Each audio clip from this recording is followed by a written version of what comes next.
Thank you so much. I appreciate it. Give them a few minutes.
Okay, good morning, still morning, good morning all, yes.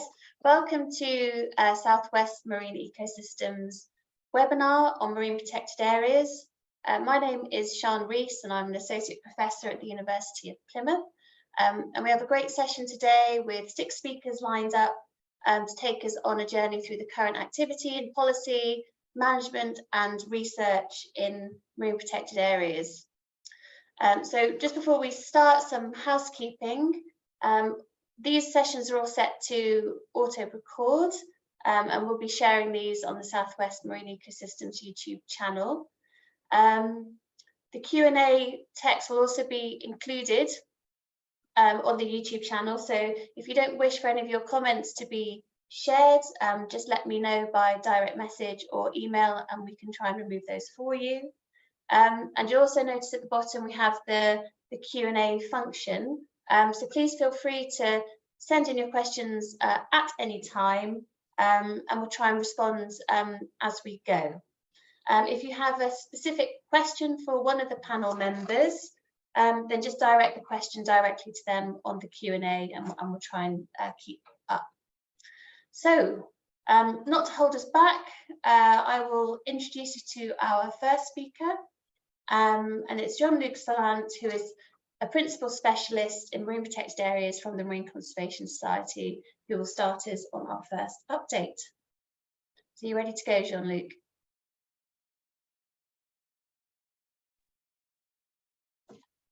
Yeah, can you see my screen? Yeah, you see the screen. Okay, okay, there we go. Good. Hopefully that's the opening page. So I'm going to tell you about a tool that MCS has developed with a chap called Tom Mullier, who's a consultant. There he is down there climbing in the southwest somewhere. Tom works with Sian and others in the southwest to develop very interesting map products. So he discussed with me and a guy called Tom Hooper, who runs the work in the Scillies, about this sort of tool and its applicability to the southwest about 7 or 8 years ago. So it's been a developing program of understanding where marine protected areas are and where there are measures to control certain damaging activity. There are various guides that are available to understand how our marine protected areas are doing globally. But we wanted to make something really, really simple, because if you're going to map it, you can't put everything that is happening or regulated in every individual MPA. And whilst this guide is really important for probably assessing individual MPAs, because we have over 350, it's a huge amount of work to do this for every single MPA. So what we really wanted to do is concentrate on those activities we perceived to be the most damaging to biodiversity and securing ecosystem services, which is the prevention of bottom trawling. This is becoming more of the zeitgeist in even Europe. There is now an EU plan of action to control bottom-towed fishing gears in their MPAs by 2024. So it's becoming something more of a norm in terms of understanding what the basic requirements of even calling an area a marine protected area would be to control such an activity. We produced a report in about 2021 called Marine Unprotected Areas that was really focusing on offshore marine protected areas. Whilst The nearshore marine environment in the southwest and the marine protected areas has largely been protected over certain features. The offshore has remained a bit of a gap, so I'll go into that in a few minutes. There's the link to that report I just described. So looking at the reality check itself, not only does a map function where you can actually click on and off layers to see where marine protected areas are protected or not from such activity, we also do a statistics layer to understand where there is perhaps more protection from this sort of activities in different regions of the UK. One of the elements is in the nearshore environment. We've calculated that for all IFICAs, in terms of the 10 IFICAs, we've seen about a 30% protection level of the entire marine estate. And so if we look at the area of marine protected area relative to the bylaws to control damaging bottom-towed fishing gear, you see that the statistics there on the right and the table related to the graphs on the left. Cornwall has protected about 40% of its marine estate from bottom-towed fishing gears that are in marine protected areas. 80% of Devon's marine protected areas are closed to bottom-towed fishing gears, and the Scillies is 75%. This hasn't changed materially as far as I'm aware in the past 12 months since the last time I spoke on this issue. I think there are measures in place potentially that have yet to be signed off by the Secretary of State for controls in the Scillies, and Sian can confirm that because she's worked with Tom Hooper. But otherwise, the nearshore environment has largely, for many of the sites, been considered to be almost done. So these statistics, as far as I'm aware, haven't changed that much. When you drive into the statistics, another tool that you can open on the Reality Check website is to see what levels of protection for individual broad-scale habitats have been protected, which is very important because one of the aims of our marine protected area network was to make sure that we protect something of everything, because the broad-scale habitats are surrogates for different types of biodiversity. So whilst the Devon and Severn IFICA district has seen really very comprehensive protections of most marine protected area habitats, there has been less protection perhaps in the Cornwall IFICA district. There have been some gaps in the North Coast marine protected areas, largely because of consideration of low amount of access to the North Coast because of the major tidal regimes in the Severn Channel, restricting the amount of bottom-towed fishing gear, as well as them being mosaics of reefs that are damaging to fishing gear if they get snagged. Nevertheless, we would like to see increased protection of the sand and perhaps the mixed sediment areas in the North Coast MPAs in the future from MCS's perspective, but that will hopefully happen in the next decade or so. In the Scillies, there's been really quite comprehensive protection of inshore sites, which is very exciting, and there are moves to protect, I think, further rich benthic habitat to the east of the Scillies archipelago within the 6 nautical mile zone under current bylaw, with mapping work done by the University of Plymouth. So that's quite exciting. I don't think that's been signed off yet by the Minister. But the most important and interesting departure from the nearshore has been what's been happening offshore with management measures. So since we left the EU, I think in January 2021, if I've got it right, there's been measures to protect 4 offshore marine protected areas that have gone through, which eventually went through in June 2022. The 2 sites that have been closed in the offshore to tow gears are South Dorset, which is about 200 square kilometres, and the Canyons, which is about 500 square kilometres. So very, very different sites. And the MMO's strategy was to test that they could get the measures through with the new departure from Europe and the trade and operation agreement, which occurred between ourselves and the EU, to see whether the measures would work in law. And they did get signed off, and they have been protected, which is interesting, quite exciting. Now, in a current phase of consultation are these sites here in brown, which are being reviewed for protection measures now. And there will be a final chance to consult on the blue sites next year. So if you're interested in replying to the consultation, there is go to the MMO website, and the stage 2 sites, which are essentially reef sites, all these sites here that host reef features, will be hopefully closed to bottom-towed fishing gears. The areas which are hatched in brown will have total closures. This one will have a small area of closure. And that's replicated to the east as well. So the stage 2 consultation of 13 sites has about 5 in the southwest. So that is live and ongoing right now. I have mapped or just thrown a very coarse map of fishing impact from demersal towed gears. Again, a layer in Marine Protected Areas Reality Check, showing that some of these areas that I've just described here, east of Seagrass itself, and what's this one called Cape Bank, I think, have got areas of relatively high intense fishing activity. So it will probably have some effect. These are the 4 sites that were closed last year. The Dogger Bank is 12,300 kilometers squared protection. The inner dowsing on the southwest is more light in its feature-based protection. South Dorset and the canyons on the right, which are the southwest sites, have seen almost total closures to such gears. Now, we've analysed through the Global Fishing Watch Marine Manager portal the amount of fishing that's ongoing in these areas. And unfortunately, the canyons has seen recently an increase in fishing effort, particularly in the northern part of the site and in the central southern part of the site. And we've actually been able to analyse that it's predominantly from French vessels, but there are UK vessels towing gear still through there. So there is some weakness in this because we have to rely on remote sensing technology to observe activity, but hopefully the MMO will start dealing with this and start to apply pressure to both our own members, our own vessels, but those of other member states. In the Dogger Bank, there was more success. Blue is a reduction in fishing effort and red is an increase in fishing effort. And whilst there was a reduction in fishing effort at the Dogger Bank site, some of that effort seems to appear to have been pushed into the Dutch section and the German section, which have yet to receive bans under EU processes. So in summary, what we've had historically, Devon, Cornwall, and Isles of Scilly, the areas of protection, the areas of marine protected area, and those that are protected, the district area in those districts and the areas that are in MPAs in those areas, we've seen reasonable levels of protection from those sites. I said about 40 to 50% protection. 85% for Devon, all the way down to 40% in Cornwall. So there's pretty reasonable levels of protection of the MPAs.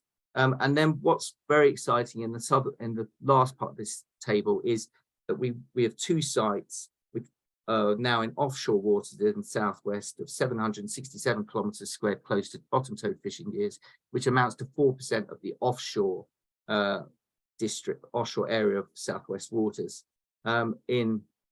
With the 5 sites under the current process, we've massively increased the area to 11% plus 4% from this year to 15% in total. And if we got the 13 sites of the stage 3 process, which will be consulted on next year, we'll get a whopping 83% of our areas of offshore waters closed to bottom towed fishing gear.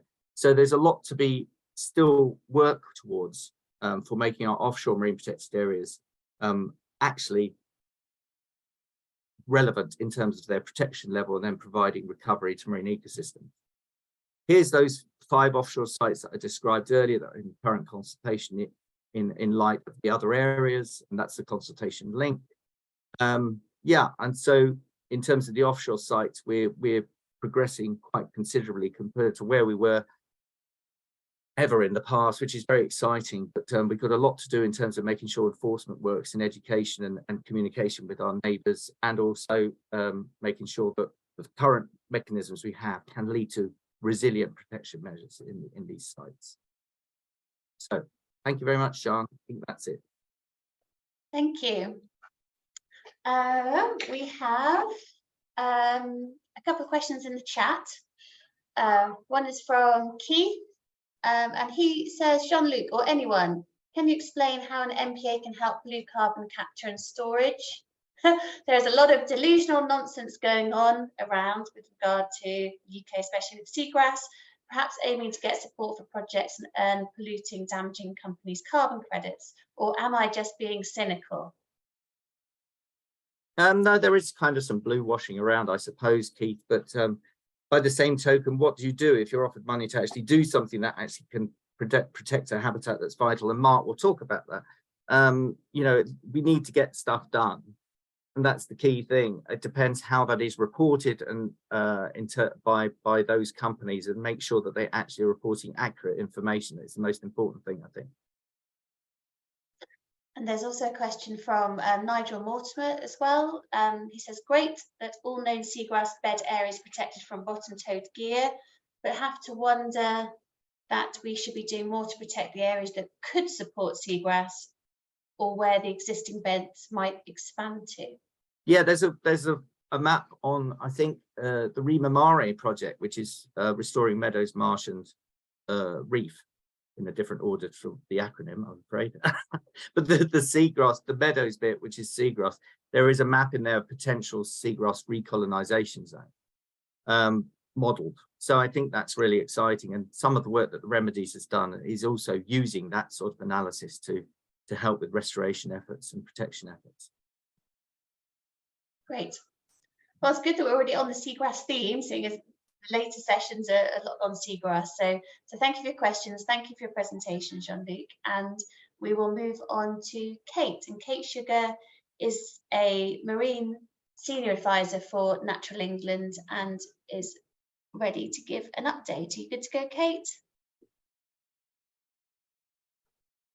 Yeah. Yes, I am. I just couldn't work out how to unmute. Here I am. Okay. Can you see my slides okay? Yep, perfect. Yeah. All right. Well, hello. I'm Kate Sugar and I work for Natural England. And just to flag that my sort of patch is Devon, Cornwall and Isles of Scilly. So often when I'm giving metrics and numbers, that's the definition of the Southwest that I'm thinking about, which is a bit narrow. Maybe something we could think about for future Southwest marine ecosystems is where we should expand that to. But it is a fluid boundary, the Southwest, isn't it? So I'm just going to take a few minutes to look at where we are with MPAs in the Southwest and what might be coming next, and trying not to repeat anything that Jean-Luc said.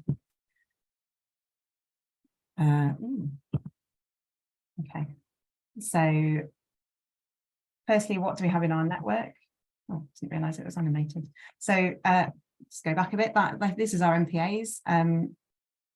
You've probably seen this map a lot. This picture hasn't really changed during 2022, but just as a reminder, and also because I actually put up the wrong numbers last year. So these are the right numbers. So for our area, and again, this is Devon, Cornwall and Isles of Scilly, we've got 10 special areas of conservation, so the SACs, 4 special protection areas, which are the bird protection areas, and 37 marine conservation zones, of which 11 are in the Isles of Scilly. So that gives us a total of 53 marine protected areas.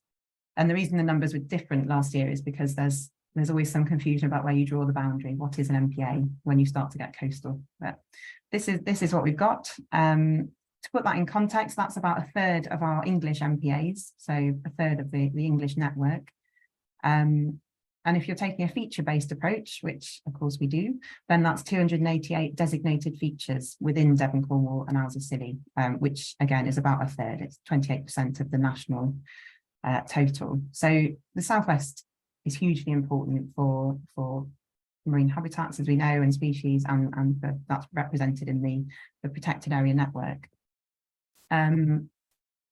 The numbers in terms of the sort of area covered, again, this hasn't changed because we've not designated anything new in 2022, but if you look at our whole marine area, we've got 16,000 and a bit square kilometres. But then if you look at the MPA coverage, the figure you get is about 34% coverage. So that's what we've got designated. But what about management and protection, which is obviously the important bit? So last year we looked at progress with publishing conservation advice packages and doing condition assessments for each of our MPAs. So this slide is what we had in 2021. So conservation advice is, Natural England has a duty to provide advice for each MPA that's designated on how to further the conservation objectives for that site. So this will identify activities that might affect the features or damage them, impact upon them, or the processes that they're dependent on. So the way we do this is by writing and publishing a conservation advice package for each site. They're all available online, and essentially they're a guidance package looking at what protection the site's features need. And then condition assessment.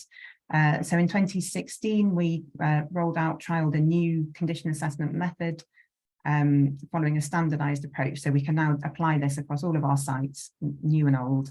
And it's a standardized approach that looks at whether the conservation targets for each MPA and its features have been met or not.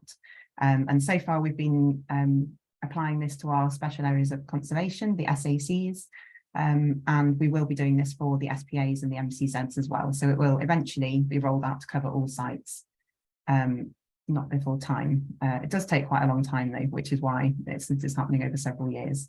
So by the end of 2021, we had a few sites left which we hadn't written conservation advice packages. So we were at about 97% complete on that. And we had very many sites for which we hadn't carried out a condition assessment. So we were about 7% complete. So during this year, those numbers have changed slightly. We're now at 98% on conservation advice because we only have one MPA left to write and publish a conservation advice package for, which is great. And it's mostly a terrestrial site with a bit of intertidal. It's Braunton Burrows. So that will be coming this year, hopefully. And the focus is really now on these condition assessment packages. So looking at how are our MPAs, are they in good status or not? And you can see that total's gone up. So we've got 15% of our sites now have a condition assessment that's been done in the last few years and is updated and available online to view. And actually, if you look at the total that we've done but not quite published, we're up to 19%. So it's moving up steadily. So conservation advice and condition assessment I've included because they're really the building blocks for site management. They hold the information that allows good site management. And apart from highly protected sites, which I'll talk about in a minute, the focus really now, as Jean-Luc was saying, is on site management. So we've got the network. How do we make sure the sites we've designated are well managed? And I did have a whole slide about all the MMO bylaws, but I don't need to do that because Jean-Luc's covered it. But just to reiterate, I'm quite glad Jean-Luc covered it actually, because it's really complicated and I always get confused between the different stages. But the stage 1 sites on the map are the ones we already have the bylaws for. So again, that's South Dorset and the Canyons for us. There are the stages. Stage 2 was looking at 13 further sites, but looking only at the impact of bottom toe gear on rock and reef features. So we are somewhere in between stage 2 and stage 3 now. So with stage 2, which for our site is these purple ones up for our sort of purposes. For stage 2, we've got some proposals for management to manage the impacts on rocky reef and those sort of rock habitats. And as Jean-Luc says, they're open for consultation at the moment. And there is also a consultation open on the stage 3 site. So it's not a consultation, but a call for evidence. So the MMO is moving on to think about these stage 3 sites. So the next tranche of 41 sites for which they're going to be implementing management.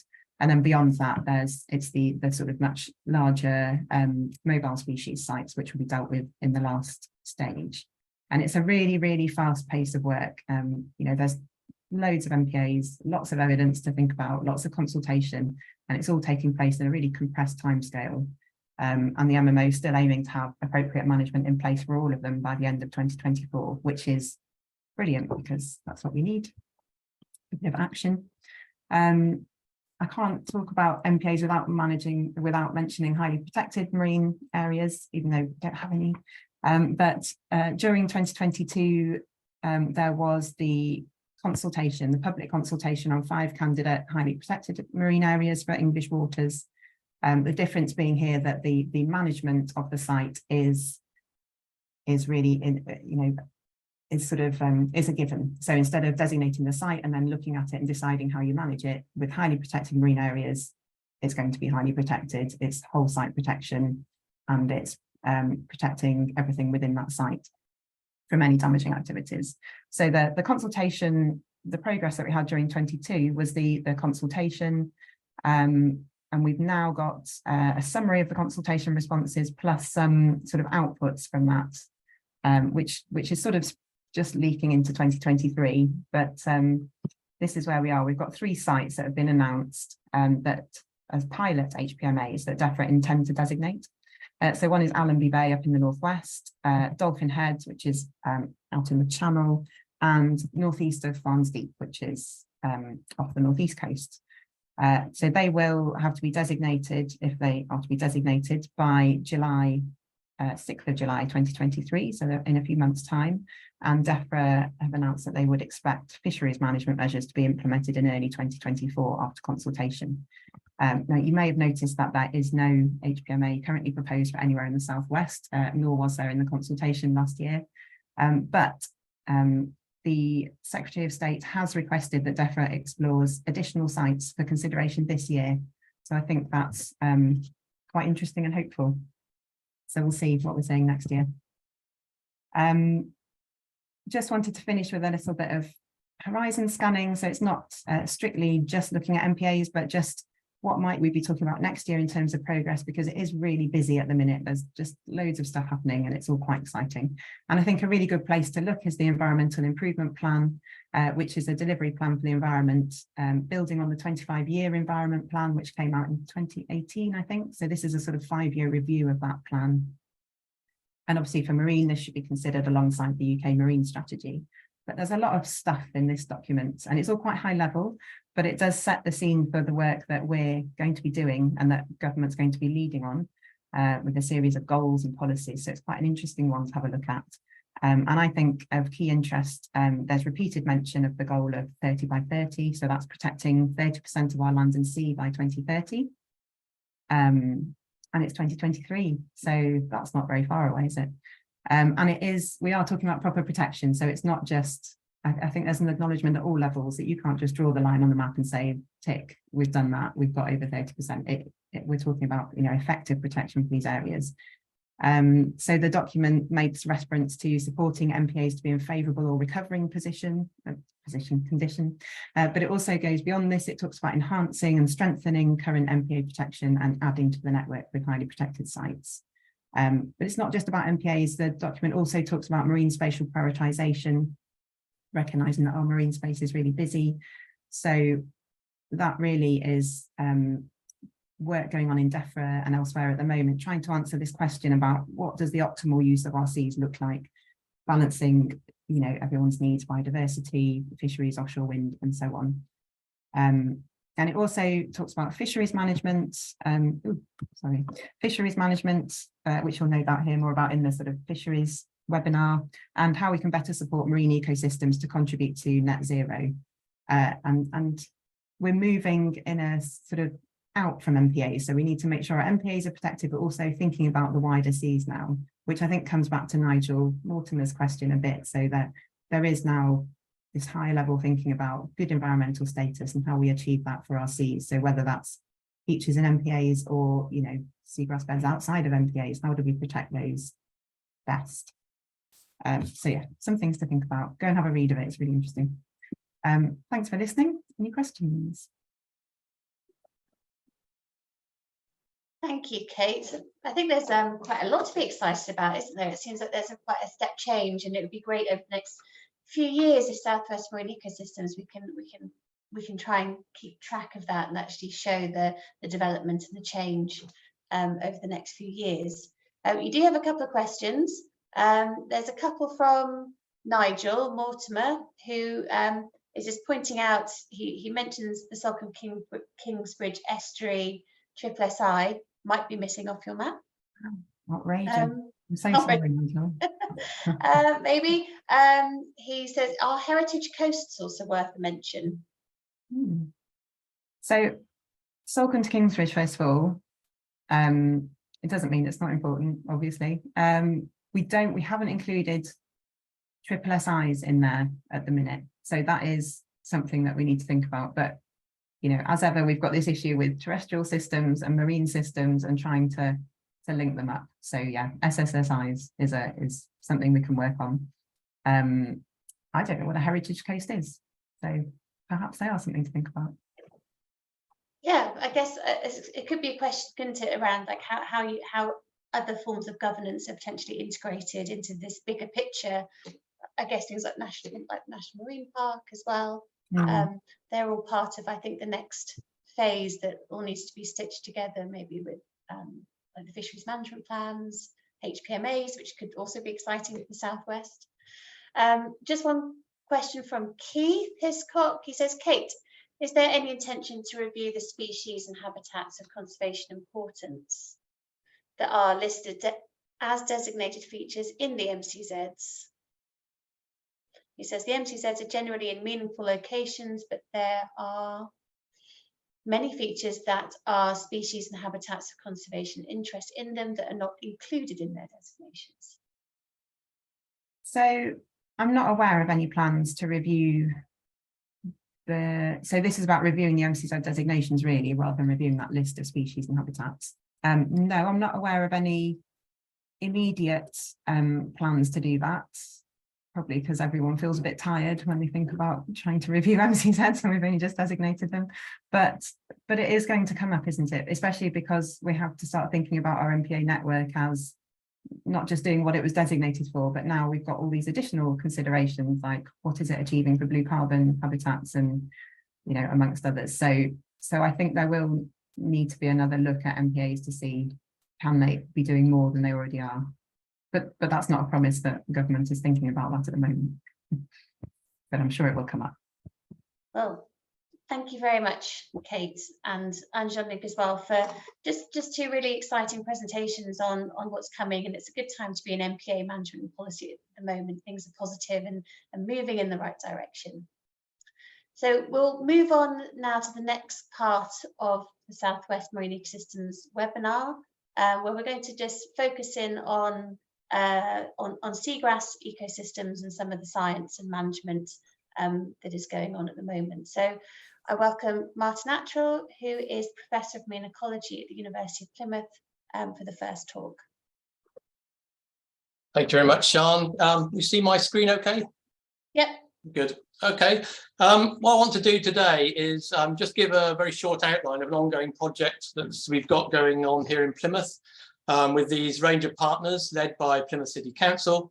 The aim is to sort of pilot the idea of a carbon code for quantifying blue carbon within seagrass beds, which will enable them maybe to go forward to see if it's a possible vehicle for investment in rehabilitation, as we see on the terrestrial environment. So carbon code really is developing the first sort of voluntary step to get a consistent approach to the blue carbon projects. So the whole idea of this code is it offers clarity, transparency and consistency to potential customers who want to invest in carbon or offset carbon.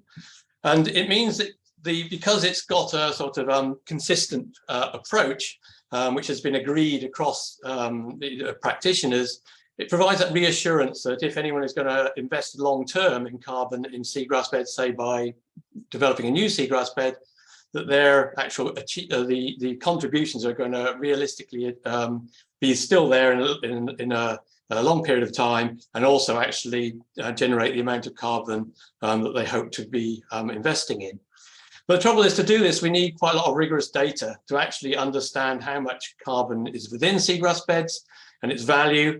And in the UK, particularly, currently data are rather patchy and very variable. We've had a lot of samples taken across seagrass beds and carbon measured, but at different depths, etc., different methods.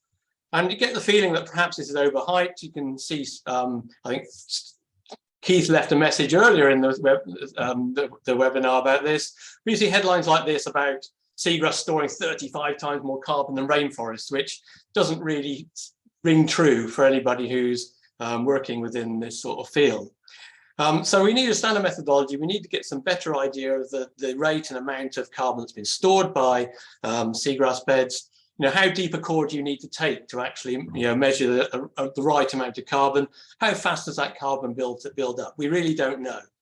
And so the aim of this project is to test the feasibility of a seagrass carbon code by taking some real high resolution data from pilot sites in Plymouth Sound and to get some real forensic idea of how carbon is distributed beneath seagrass beds and compare that with sites which are not within a seagrass bed, and hopefully answer some of these questions.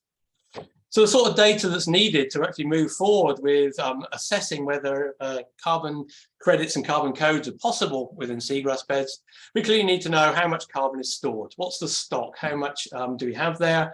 And that's one of the things we'll be looking at with depth as you go down below a seagrass bed. But what's importantly is what rate over time is this being stored? And that's something we really don't know. How long does it take a seagrass bed to build up material underneath it? And we were using some radioisotope methods to actually age the sediment to get some idea of this. I'll explain this in a second. And then out of all that carbon, how much is actually contributed by seagrass? And we want to try to get some handle on that as well in terms of how much of that carbon is seagrass, how much of it is brought in and captured from other primary producers. And then there are other sort of aspects that we have to do to get some consistency between the methods we're looking at. But other things are really important too for a carbon code, sort of things that Sean and others work on. We need to know that any seagrass bed that's going to be invested in is going to be protected. It's going to be there for a long period of time. And so we need to do lots of other work on the risk, etc., to that natural capital asset if we're going to give confidence to any market. So we've got the results coming in at the moment.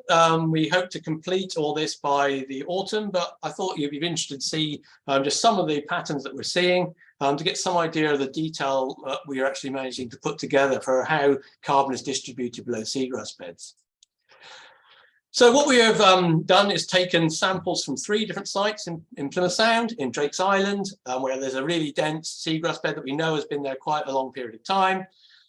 We have sites at Jenny Cliff, which have been highlighted as a possible restoration site because the modelling suggests there should be seagrass there, and there might have been seagrass a long time ago. And then we've also got Solandt, which is a sort of patchy seagrass bed, nowhere near as rich as Drake's Island. This is the Drake's Island site you can see here, and you can see this is the seagrass bed, which is at the north side of the island. And so what we wanted to do is really go to town in terms of the amount of material we're going to collect so that we can get some knowledge of how deep do you really need to go below a seagrass bed to get viable levels of carbon. So we used a commercial vibrocorer from a boat. At 3 sites in each of the locations, we took cores down to 3 meters wherever we could. These were split up into 1 meter sections, you can see here.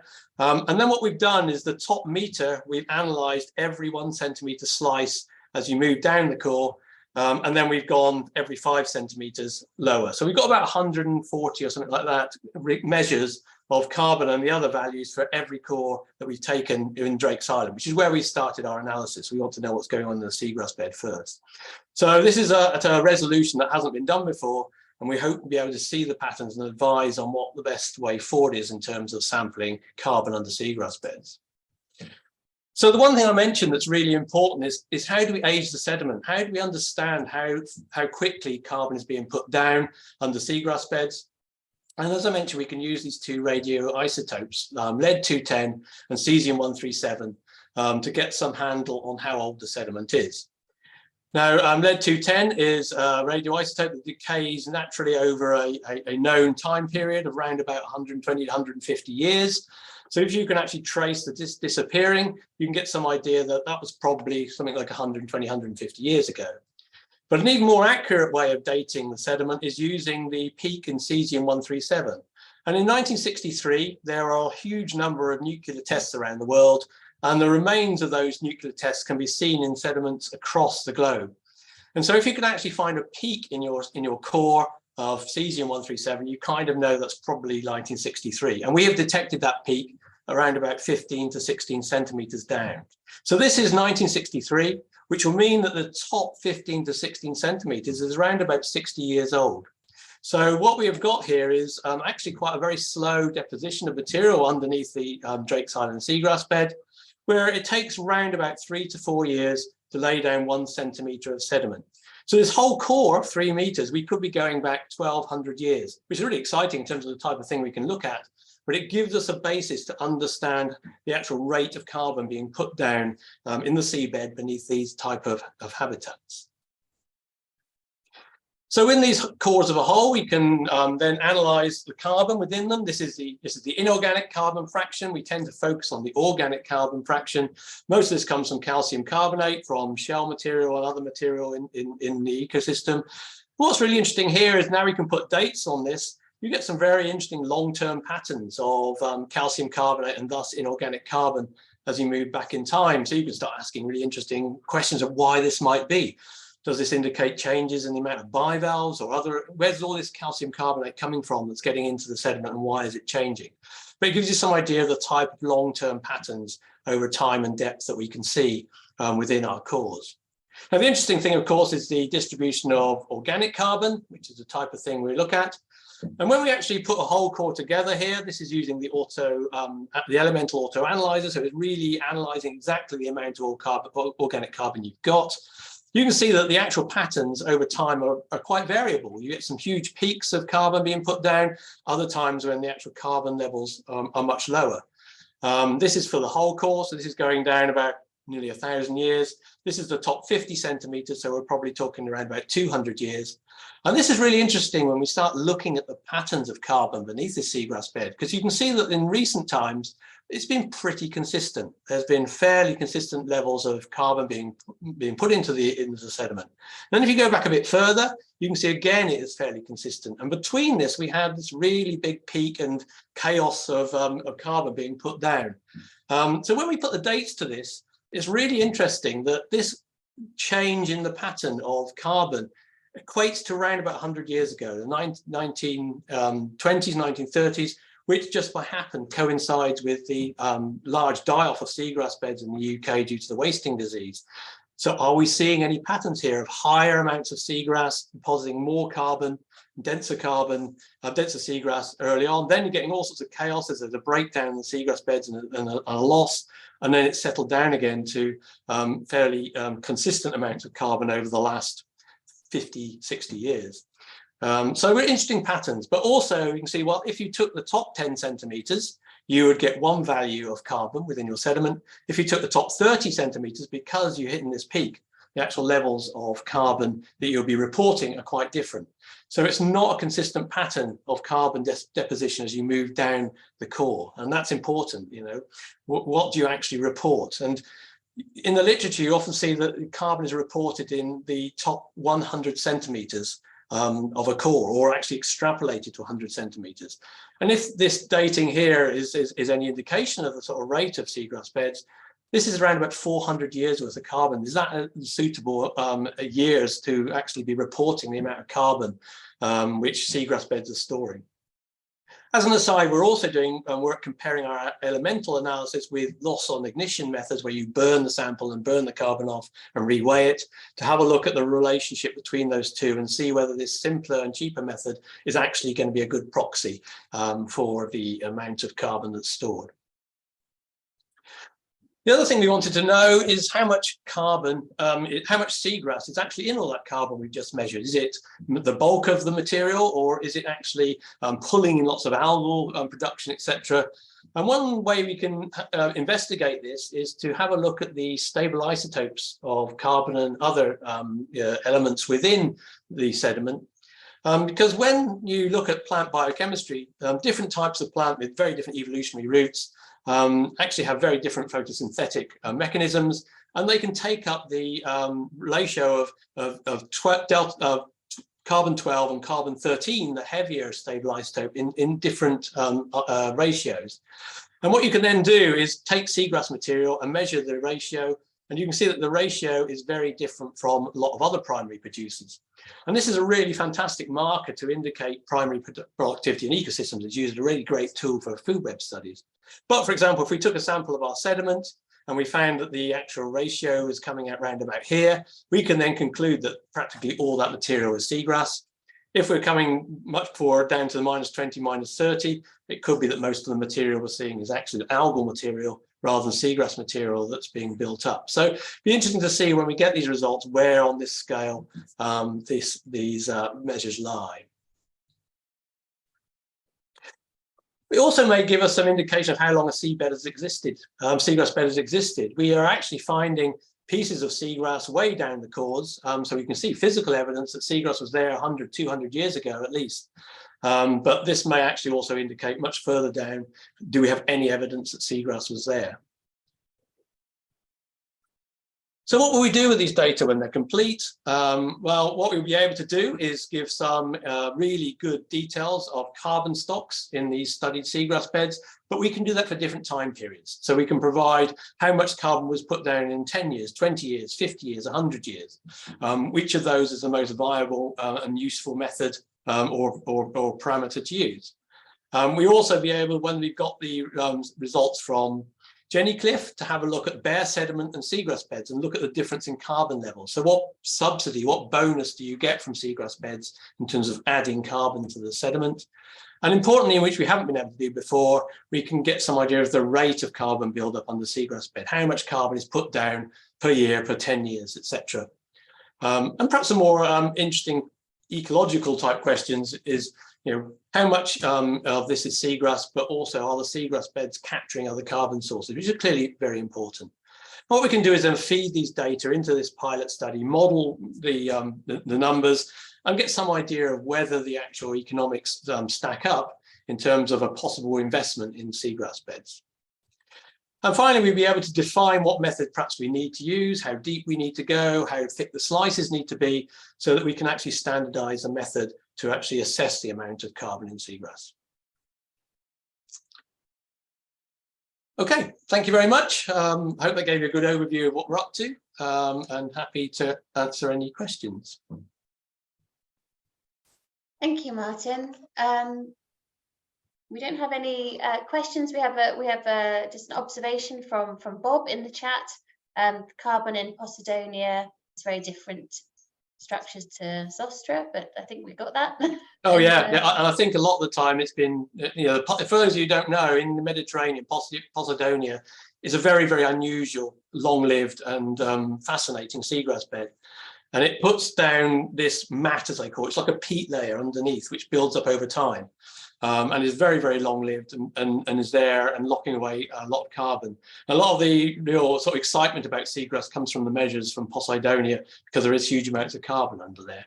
When you look at other species like Zostra that we've got, obviously we don't get that peat build-up, but we do have the opportunity to see whether they're actually putting down carbon in the sediment as part of their activity, which they seem to do, but not perhaps to the sort of very high levels that you see in the Mediterranean. Great, and another question from Tom Hooper. He's saying, great piece of work. Might it be possible to compare with some of the other tropical data, sorry, my reading. Yes, what are the next plans? Certainly, well, as far as we're aware, no one's done this sort of forensic analysis of the sediment under seagrass beds before, so there isn't any comparisons in terms of the actual resolution of what we're getting and the rates. But certainly there are reviews of global seagrass storage, etc. And we can compare with that. But obviously different plants do very different things, and some seagrass in tropics are really not very closely related to Zostra. They come from a very different evolutionary route. So I think what's important is to try to standardize and do this sort of thing for more seagrass beds of Zostra in the UK and elsewhere.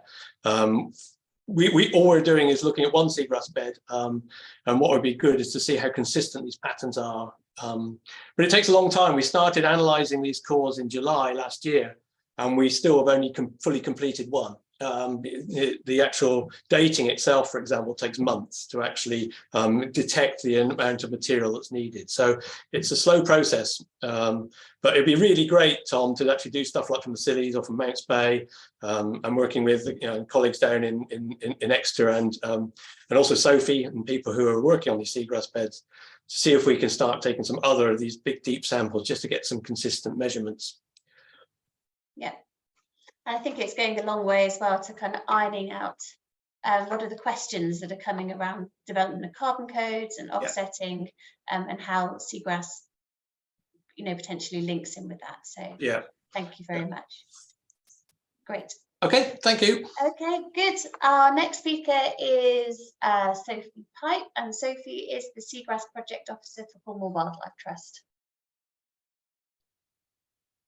Let's see if this will work this time.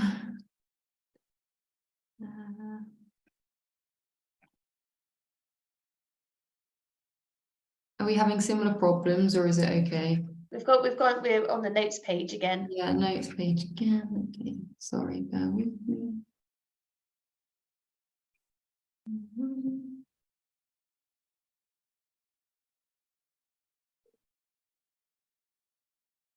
Sophie, it seems to have gone, but there was a little menu at the top of your, Yeah, it seems to have seems to have suddenly disappeared. No, actually in Zoom itself, but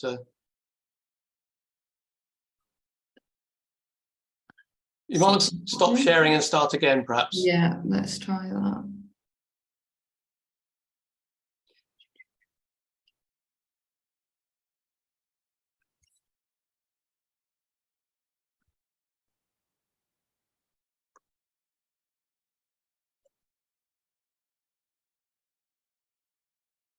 Okay, it's now doing something weird, isn't it?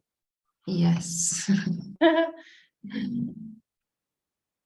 Just try going to the share screen. Why didn't I fix this time?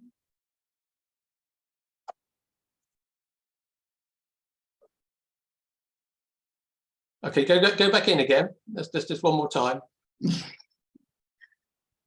Okay, now start screen show from beginning. Yeah. It's not working. No. Click your use presenter view block again. Click use that little tick box. Yeah. Do that. Now try from the beginning. From the beginning, nothing. Okay. All right, go out and click that and come back in again. We'll get there in a second. Can you see now? That's it. That's it. Yes, well done. Okay. Thank Sorry you, about Martin. that. So I'm going to be talking about our new seagrass restoration project with Seeding Change Together at Cornwall Wildlife Trust, which is in partnership with Sea Salt.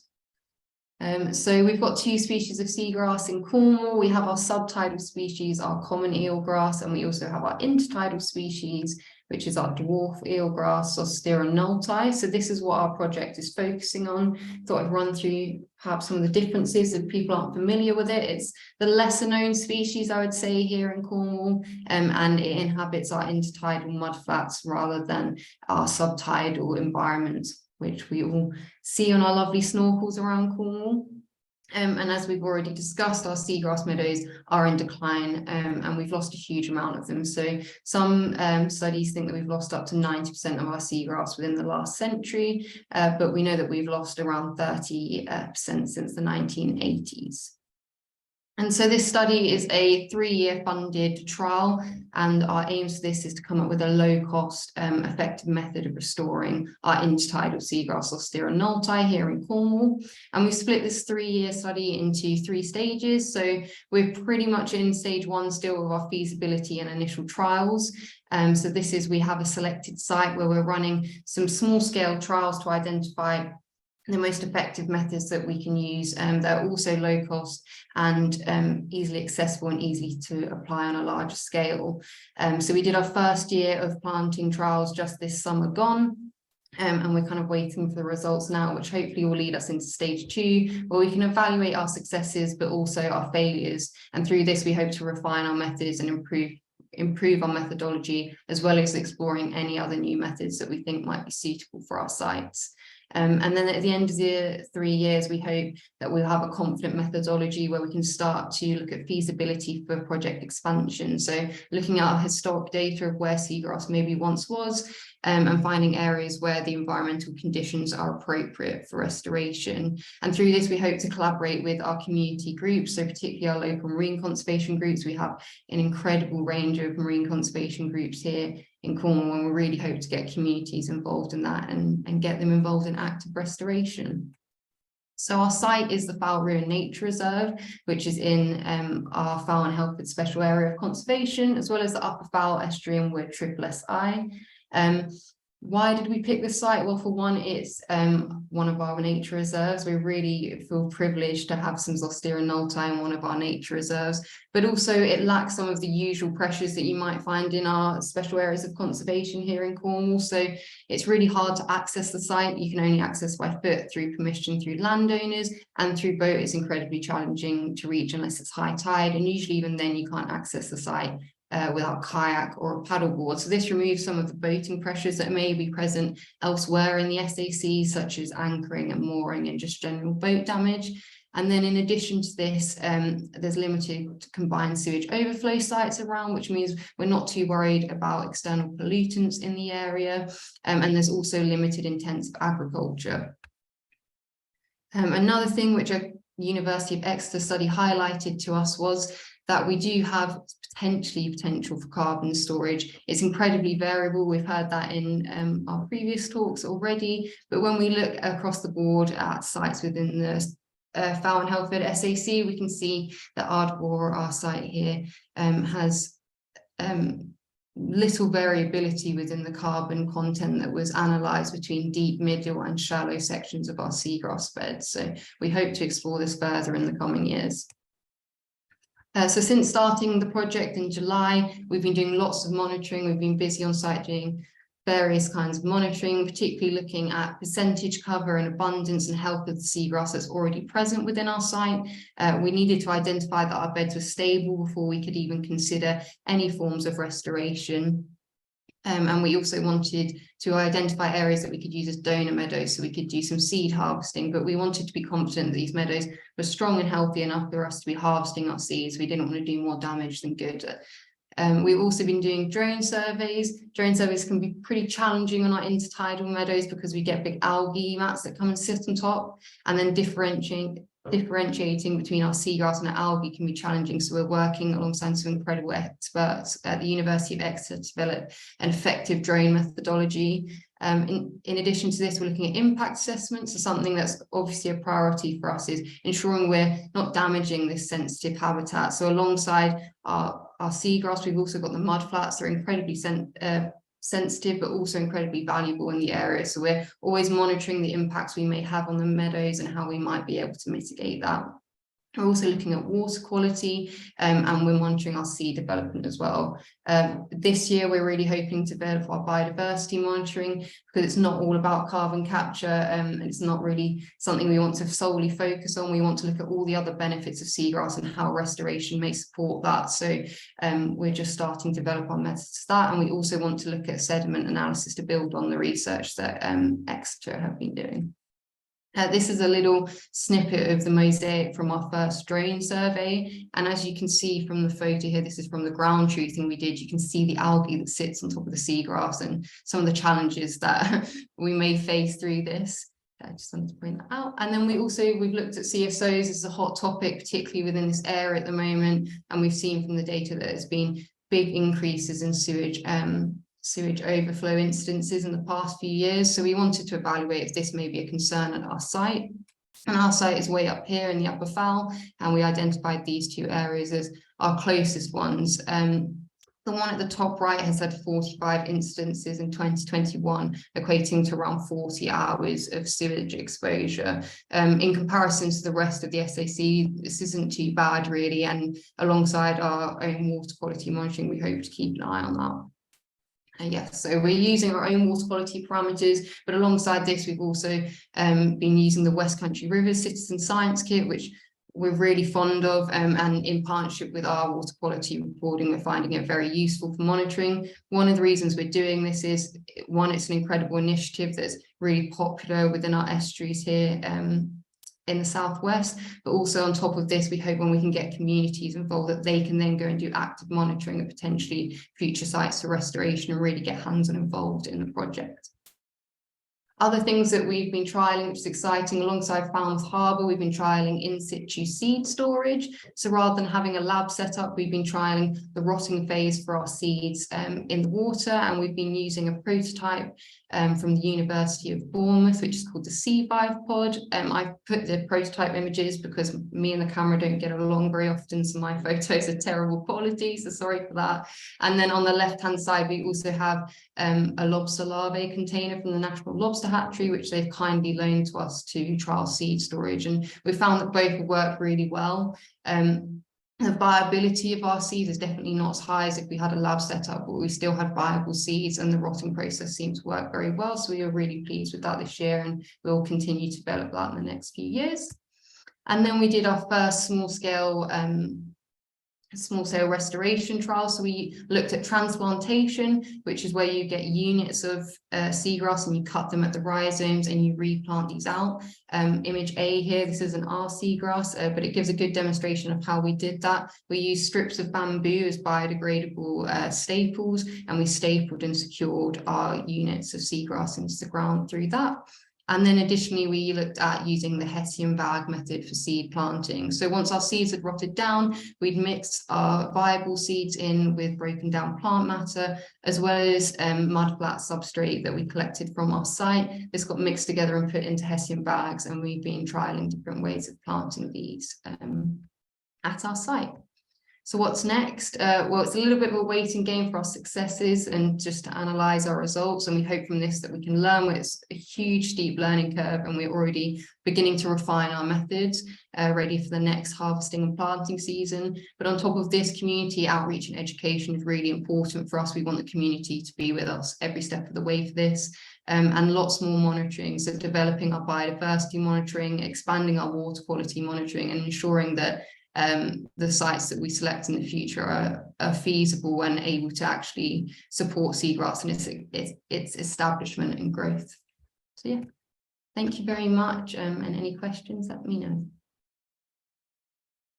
Thank you, Sophie.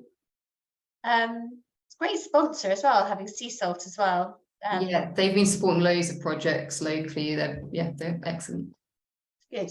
You have a question from Keith Hiscock in the chat. He says, Sophie, are you seeing a very large increase in Zostra noltai in the Fal compared with, say, 5+ years ago? There's a large increase being monitored in the Tamar.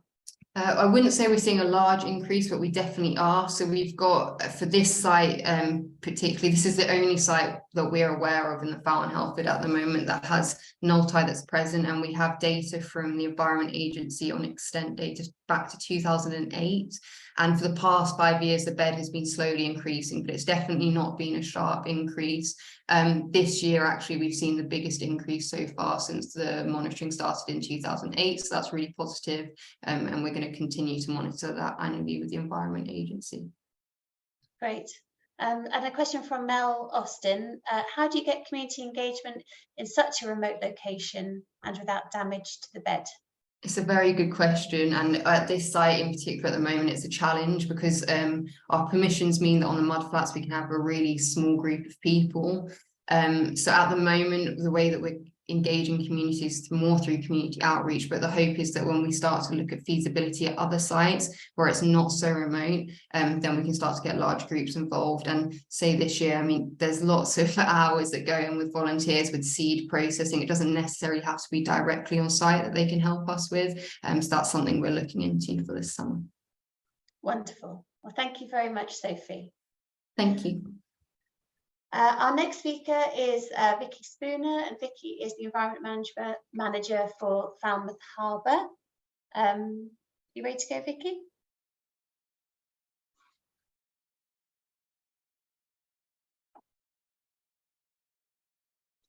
Sorry, it's all jumped. Can everybody see my screen at the moment? Well, we've got your files at the moment. Oh, okay, hold on.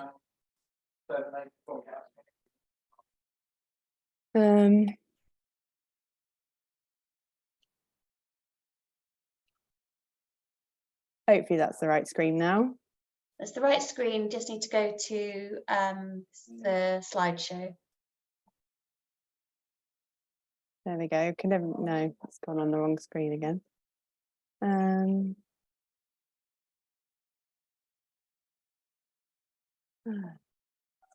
I had all this sorted out, but obviously not. Apologies. I think it might just be the same as what Sophie just had to do. Yeah. Just go in and out of of sharing. I'll come off share a minute. I think it may be a two-screen issue. You've got two screens. Yeah, I have got two screens. So I think your presentation is going on the other screen that your Zoom is on. Yeah, I tried to not do that. Let's just see. Is that worked? Yeah. Excellent. Well Okay. Phew. So yeah, thanks very much for the opportunity to come and speak about what Falmouth Harbour are doing. We're having a go at sort of some initiatives here in the harbour, which are hopefully of interest to everybody. So just to set some context, I'm just going to try and move my slide on. Oh God. There we go. So yeah, the Falmouth Harbour waters sit within a couple of MPAs. We are within, the majority of our waters sit within the Fal and Helford Special Area of Conservation. And also we are within the Falmouth Bay to St Austell Bay Special Protection Area for 3 species of overwintering birds. And we're obviously bordered, we're also bordered by a number of SIs, and we have some MCZs nearby as well in the Helford and in over at the Manacles near the Lizard. So yeah, we've got quite a few MPAs in our area and abutting to us. So we've had a look at how we can contribute in our small way and sort of look to how we can increase biodiversity within our harbour waters in particular. So we focused on key habitats in Falmouth Harbour, and this chart shows you the green is the seagrass that we have within our waters, and pink is live merle. So obviously 2 very important habitats. We also have kelp, subtidal muds and everything else like that, which we're aware are very important as well, but we're focusing on these habitats at the moment. The yellow area, just out of interest, is where we think historical seagrass may have been, just at the side of the Carrick Roads there as well. So that could be a potential area of restoration in the future if we can work out how we can do that. So to move on to our initiatives, we have started a very small regeneration area in Falmouth Harbour for seagrass. We've got a very lush bed over at Flushing, which is part of the inner harbour here in Falmouth. And in May 2021, driven by sort of my attendance at a TEVI workshop on and challenge network on the impacts of swing moorings on seagrass, which I'll demonstrate later, we decided to remove 11 swing moorings which have a localised impact on the seagrass bed, and establish a voluntary no anchor zone. And we're monitoring the regeneration in that area with help from Cornwall Wildlife Trust and the University of Exeter. So just to give it a bit more context, so the green there is the seagrass bed, and that data is from Cornwall Council. They've recently commissioned the IFCA to do some up-to-date seagrass monitoring, so that it's great that we've got that information. And our regeneration area is that little dark green box there, and the 2 yellow dots that you can hopefully see are marking where we've got our advanced mooring systems, which mark the regeneration area, so people on the water know where it is. So we have been monitoring regeneration, like I said, and to do this, we've been helped out by sea search divers, so Cornwall Wildlife Trust, and the University of Exeter have helped as well, which has been great. So we've managed to monitor some regeneration.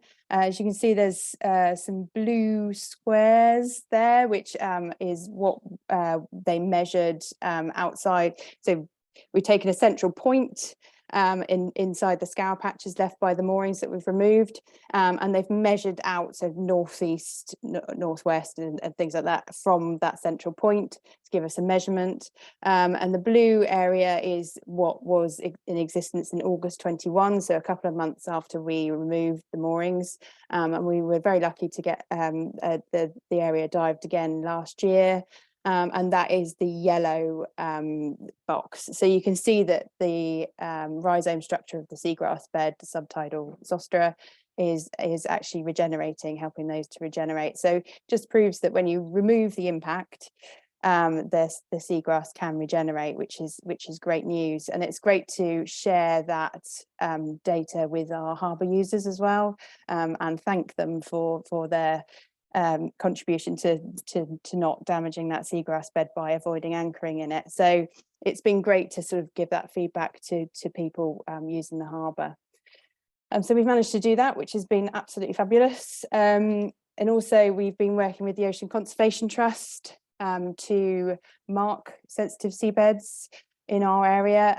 So when I've been going around trying to raise awareness of the initiatives that we've been doing, harbour users are saying, well, okay, I don't want to anchor in those areas, but I have no clue where they are, because obviously I'm on the surface of the water and these habitats are under it. So been working with the Ocean Conservation Trust, which also identified this an issue, to advise harbour users where the sensitive seabed areas were within our waters.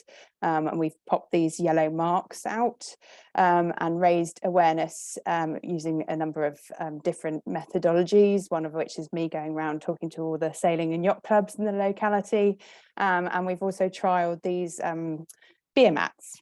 Just as a sort of, a thing to try and raise awareness. So they've gone round to all the local yachts, yacht clubs and sailing clubs, and also into all of the local pubs and restaurants where they've wanted to help us out with that. So hopefully that raises awareness of what these buoys are there for, and provides that messaging for everybody.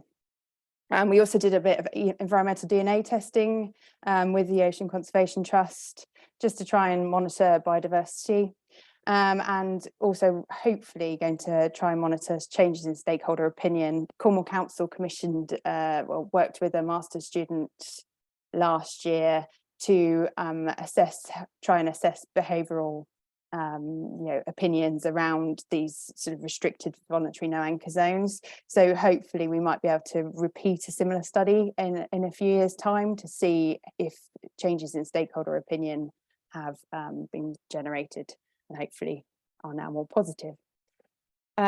These are where the marks are. Sorry about the poor chart.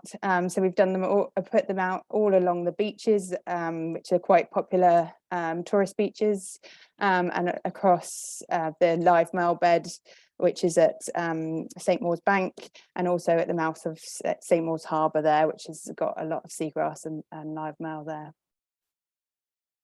So moving on, there's also, hopefully, we will not have to put physical marks out in a few years' time, because there's some great initiatives through the Protect Our Beds initiative run by Clean Sailors, Savvy Navvy and Ocean Conservation Trust in partnership, and they're using the data to mark where seagrass beds actually are, so sailors can use that as part of their navigation tool. And also hopefully we'll put on they'll hopefully put on some visitor moorings, so if there's an advanced mooring system there for visitors to go on hook up to reduce anchoring in these sensitive seabed areas, then hopefully that will give that right information to everybody as and when they need it. So moving on from marking, we have also had a go at reducing physical impacts from traditional moorings. Obviously, not obviously, but the Falmouth Harbour have a lot of swing moorings, traditional swing moorings out. We provide over 600 swing moorings in the inner harbour. Most of those are over subtidal mud, but there are probably another 10 to 20 that are interacting with the flushing seagrass bed at the moment. So removing all of those would be result in a loss of revenue that we can't manage at the moment. So we're looking at other ways to try and coexist with the seagrass, so reduce the physical impacts around those traditional moorings. So we've been using an advanced mooring system to mark the voluntary no anchor zone since May 2021, which has been great because that proves that that technology works to our harbour masters and gets the harbour users kind of used to that. So the way traditional moorings work are, we in Falmouth anyway, we've got a granite block with an eye bolt, and that connects to a heavy piece of chain, which unfortunately moves around on the seabed and creates a scour patch, as you can see in the lower picture there, where the advanced mooring systems that we use for the VNAS marking are just utilising floats along the length of the chain, which of course lifts the chain up and prevents that impact on the seabed. So we've tried that since May 2021, which has worked fine, and we've also actually been brave and used money funding from TEVI last year to actually trial an advanced mooring system with a boat attached. So the Sterling design, which was originally designed by the Ocean Conservation Trust and I think a harbour master in Plymouth Way. So they designed that. So we've made that site specific by using a naval architect called Morek, who have also done work in modelling the various designs of advanced mooring systems in Cornish harbours, again using funding by TEVI. So our harbour master team were a bit cautious. So they wanted it modelled to make sure that it would actually work to hold the boat that we had to put on it. So we did that, and the advanced mooring system was installed in July, and it successfully held a boat in place for over 3 months in various weather conditions. So I'm taking that as a success. We've developed a report, and that's available on our website.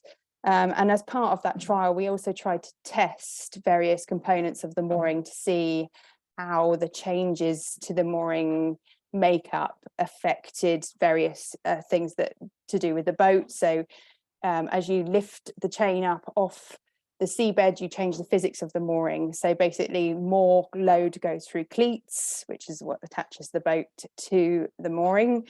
So there's likelihood of potentially boats coming away from their cleat and then detaching from the mooring. So we try to measure that.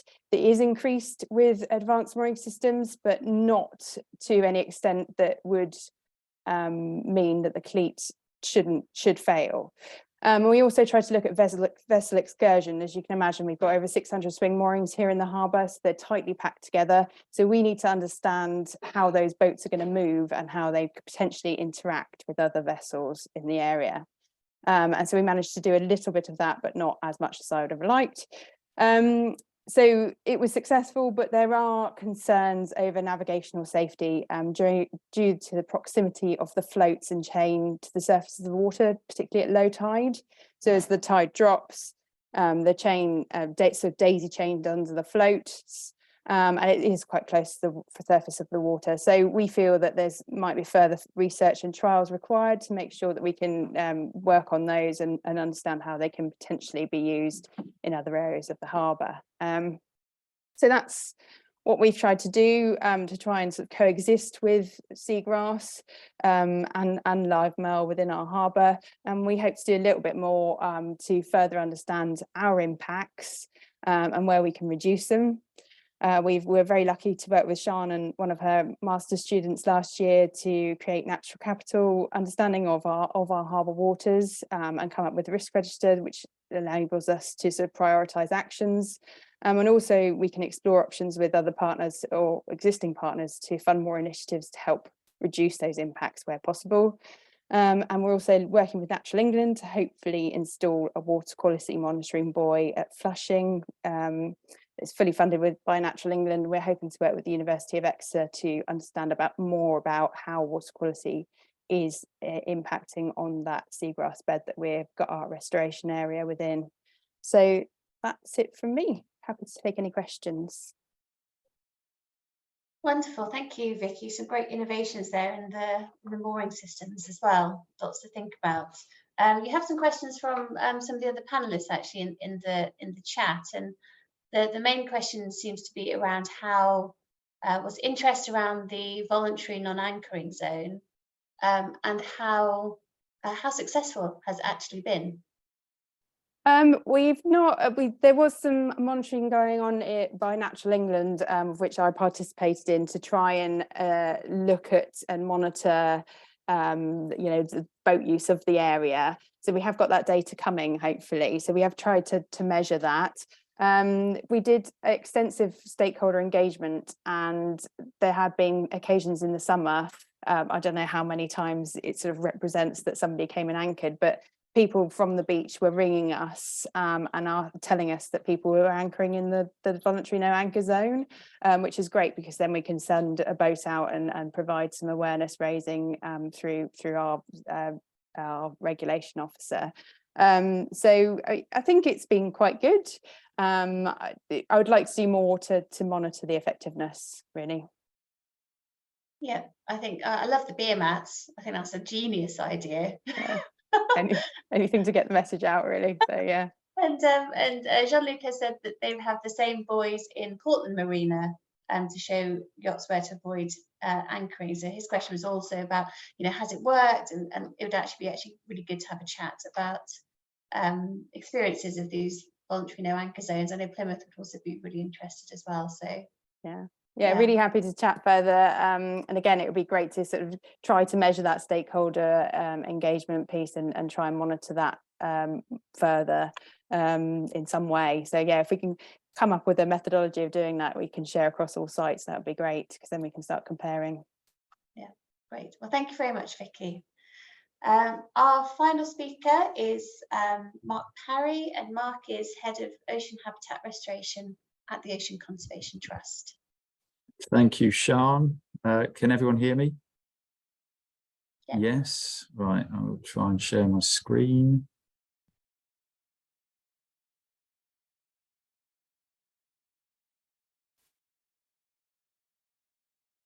Just going to stop sharing a second so I can get to the slideshow begin button.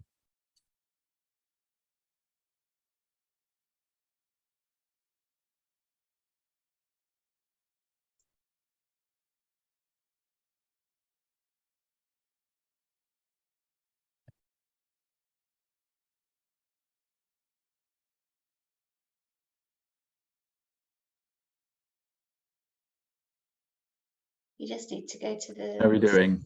You need to go to the start slideshow. Oh, there you go. You're good. Thanks, Sian. Okay, so thanks for inviting me along today. This afternoon, I'm here to talk to you about ReMEDIES. And my name is Mark Parry. I work for the Ocean Conservation Trust. I think it's a project that many of you will be familiar with, because it's been it's now in its third year of delivery.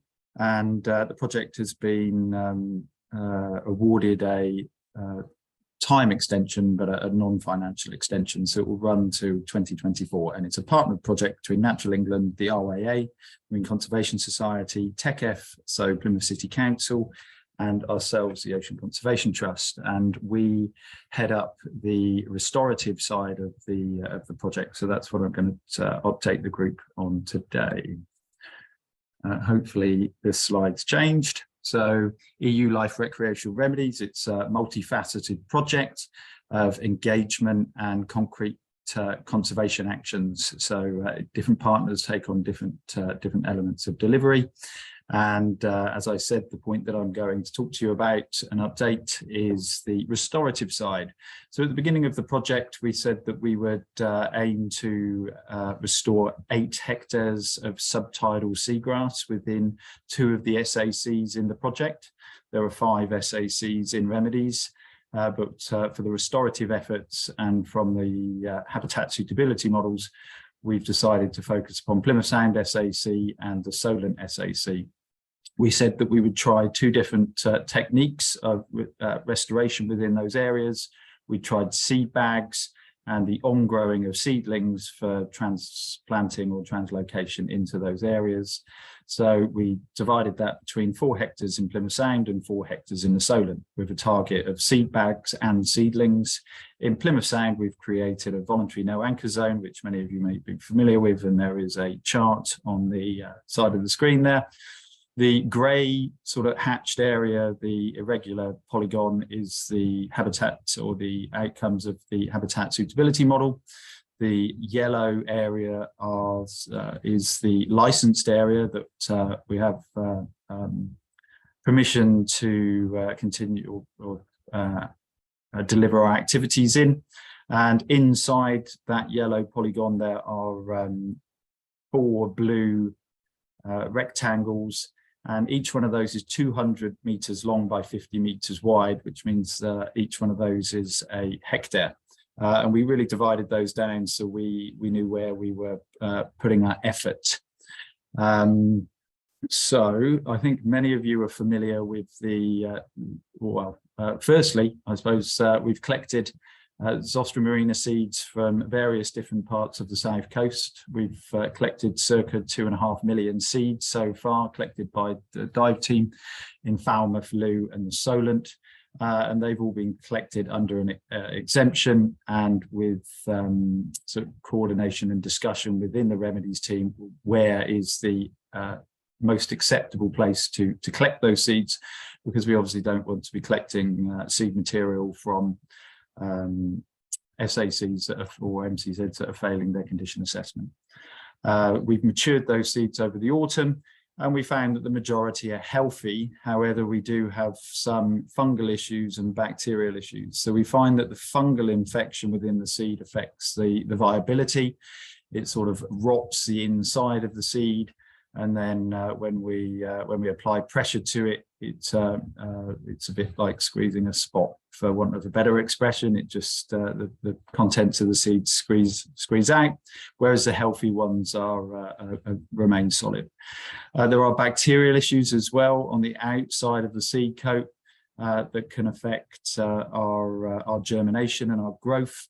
So we've developed sterilization techniques for those seeds. So when we hold them over the winter, the idea is to expose those seeds to a sort of vernonization process, a cold exposure, which possibly triggers germination in the spring. So many of you will be familiar with the activities of the project in the last sort of 2 years, and we focused upon the bag deployment method. So the positives of that were that we packed 57,004 bags, and that was great volunteer engagement. Each one of those bags was they're 13 centimeters by 14 centimeters naturally natural Hessian bags created or sourced from an ethical provider. And it was fantastic engagement for the project and great for raising awareness within it, because we had 700 volunteers get involved, and most of the events that we organised were sold out, and they were in Plymouth and the Solandt. And we've deployed those 57,000 bags within one area within the Solandt, or 1 hectare in the Solandt, sorry, and 2.8 hectares in Plymouth. So that's a deployment rate of about 20,000 bags per hectare. What we've found is that firstly, the bags take roughly 6 months to break down.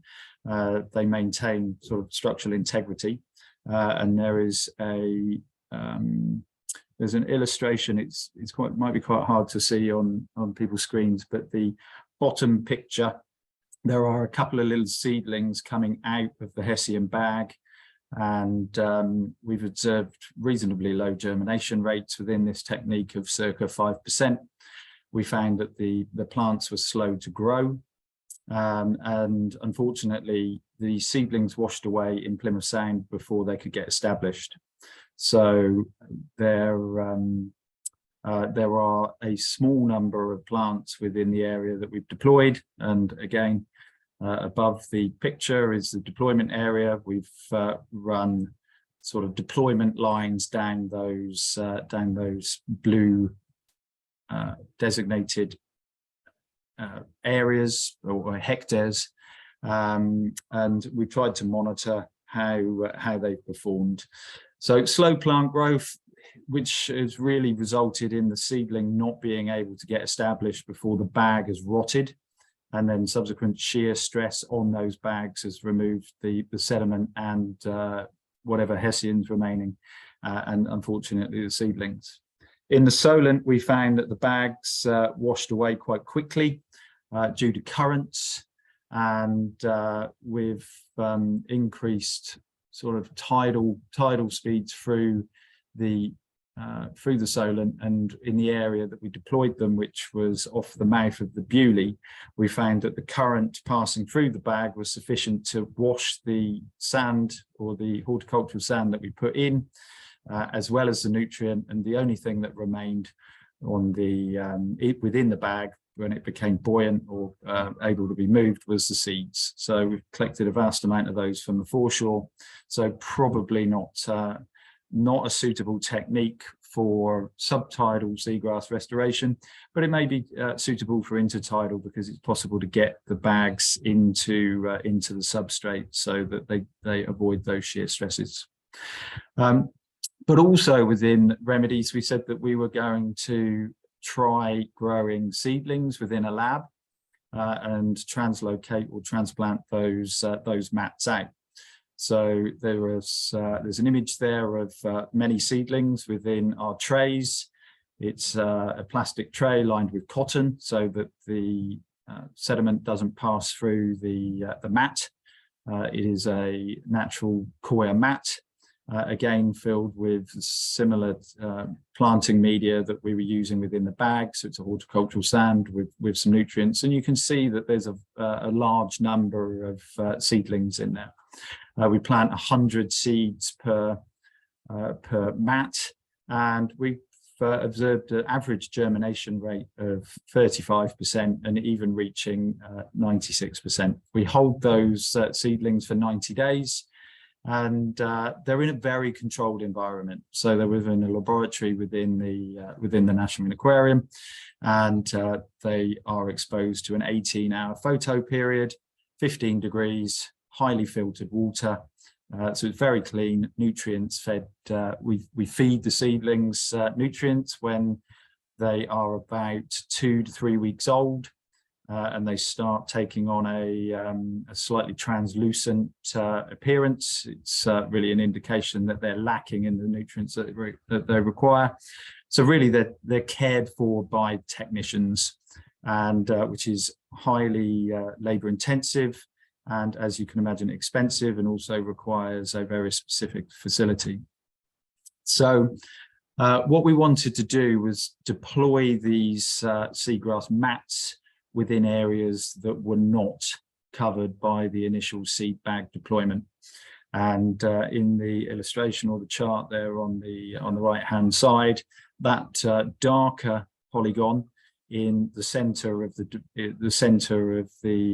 licensed area is where we deployed those, and those we deployed them tried to deploy them within a sort of hexagonal geometry, just really for ease of operating under and communicating with the divers under the water. So we've currently deployed 210 pillows so far. And that was in 2023 between June and September, and a coverage of 0.25 hectares. So we've grown our mats so far within the NMA lab, and the OCT also runs a 400 square metre poly facility that was funded through the Green Challenge Recovery Fund in Torbay, and we supplemented our mats for our 2020. Sorry, that's a typo. I'll put June to September 2023, but it was last year that they were deployed. So we supplemented our mats for the Plymouth Sound SAC with the facility that we have in Torbay. So just a collection of images of how this appeared. So you can see that some seedlings are reasonably well established. You can see the fabric of the mat there and some sand.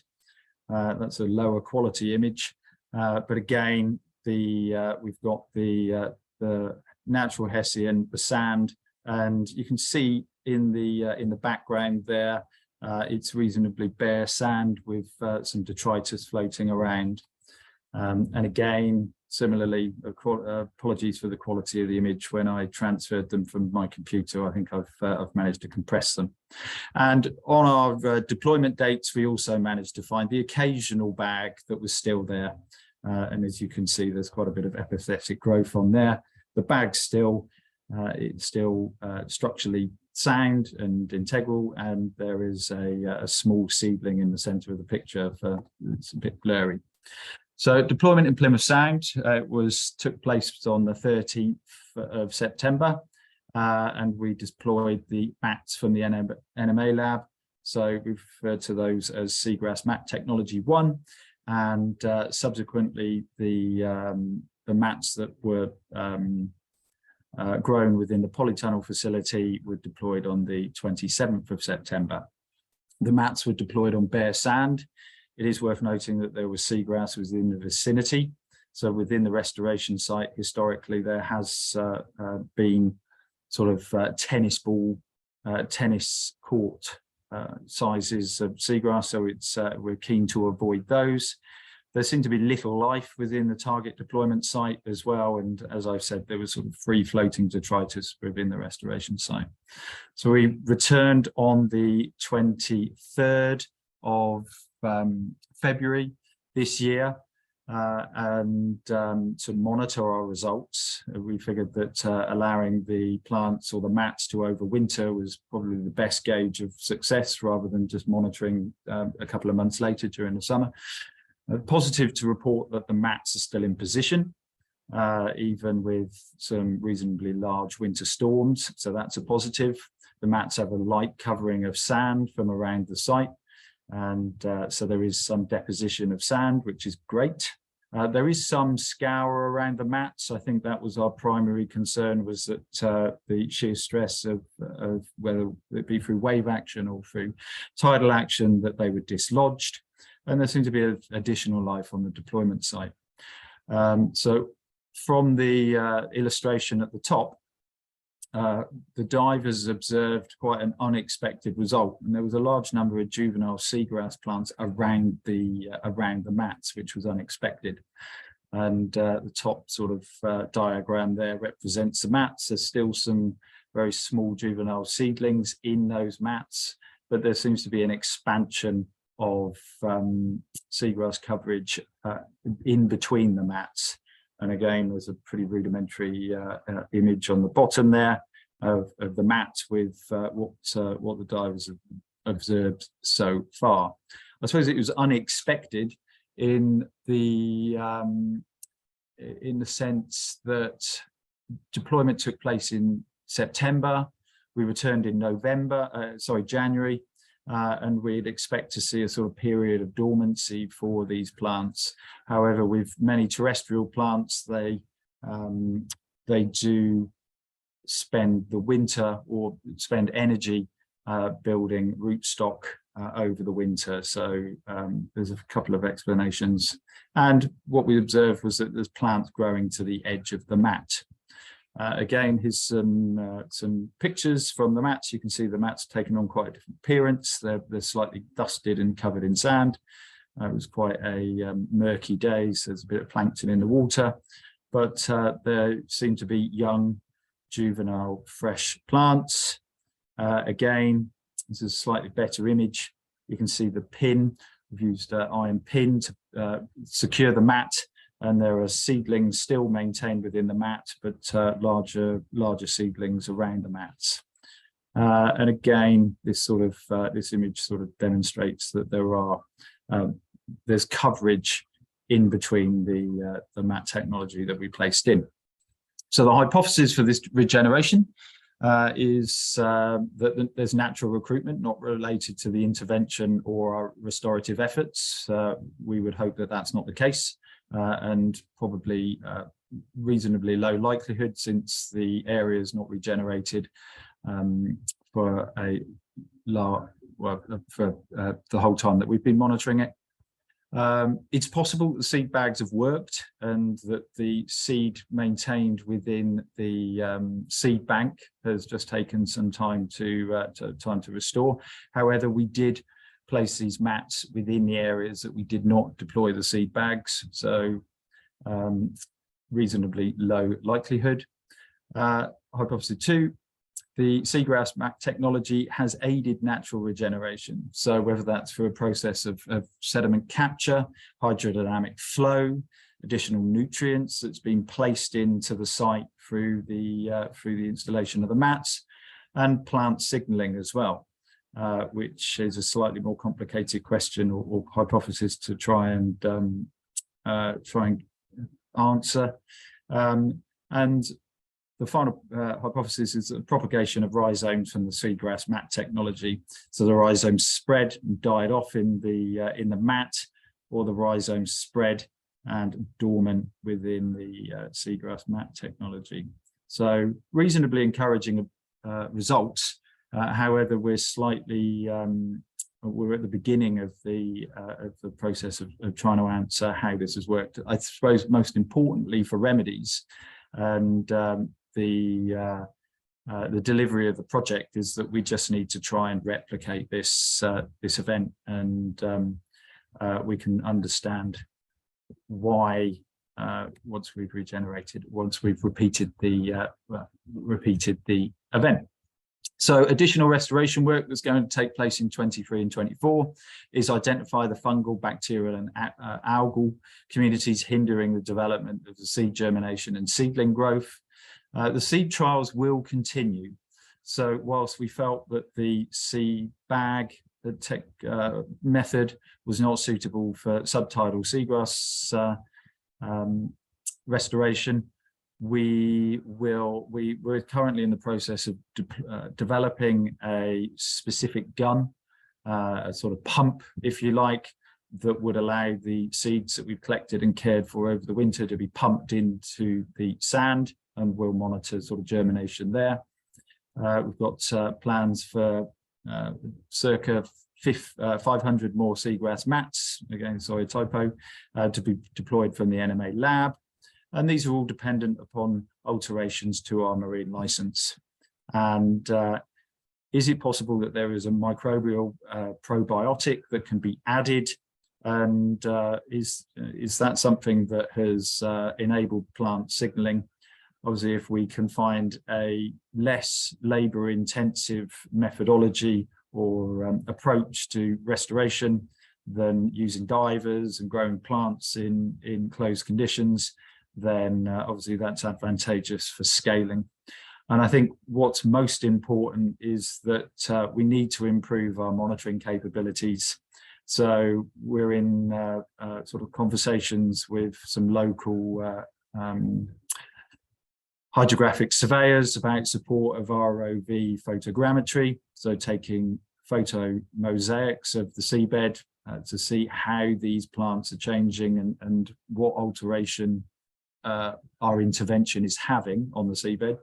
There's pretty much a 5-month gap in between our sampling, our monitoring intervals. So we need to do that more frequently to understand exactly what's taking place. Acoustic extent surveys, we also need to develop, as well as some fixed diver transects. So I think an unexpected result, slightly, I think, a positive outcome, but we really need to improve our monitoring capabilities to understand how our intervention has affected the recovery of this habitat. So yeah, that's an update from the ReMEDIES restoration area of the project, and if anybody has any questions, I'll be happy to take them. Great. Well, thank you very much, Mark. It's really exciting work, lots of trial and error and learning by the sounds of things. Got a couple of questions in the chat. We're going to have to be really quick because we are running over. But Mel Austin is asking, has much work been done anywhere on the success of restoration via seed versus transplants from established beds with mature populations? I've really shortened her question because it's quite long, but okay. Well, I guess that's why we're trialing 2 different methodologies within the ReMEDIES project. And I know that there are Scandinavian research groups that have concluded that the broadcast of seed is a non-viable technique within the environment that they operate in, and they have gone to the approach of singly transplanting plant by plant, which is obviously enormously expensive and very time consuming. So it's hopefully one of the things that we can answer at the end of the ReMEDIES project. Mm-hmm.